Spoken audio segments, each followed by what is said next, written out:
आज बात करते हैं इकोसिस्टम की। तो इकोसिस्टम के बारे में जानने की कोशिश करेंगे।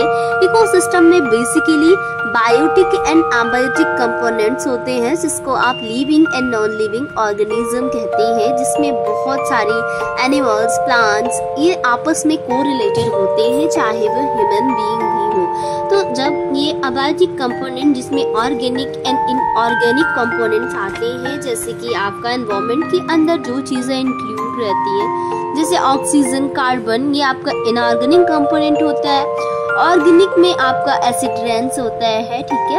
इसके अलावा आपका अब जो बायोटिक कंपोनेंट्स होता है, जिसमें बहुत सारी चीज़ें आपकी आती हैं, देखने के लिए मिलती हैं, जिसमें प्रोड्यूसर्स, कंज्यूमर, डिकम्पोजर्स, ये सारी चीज़ें रहती हैं। इसके अलावा आप जानना चाहेंगे कि इकोसिस्टम एंड एनवायरनमेंट में क्या ही डिफरेंट है।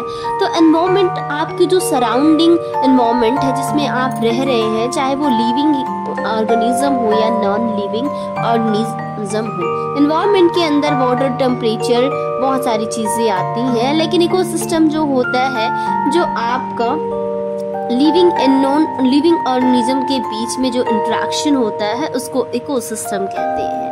सो इकोसिस्टम एंड इन्वायरमेंट के अंदर ही इकोसिस्टम होता है। इकोसिस्टम में बहुत सारे कंपोनेंट्स होते हैं, ठीक है।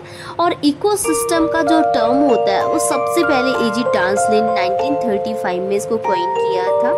इस टर्म को दिया था बेसिकली क्योंकि ये टर्म आपके लिए इम्पोर्टेंट है, इसलिए याद करना ज़रूरी है। सो अगर आपको आज के वीडियो में जो जानकारी मैंने दी है अच्छी लगे, तो वीडियो को प्लीज़ ज़्यादा से ज़्यादा शेयर करें।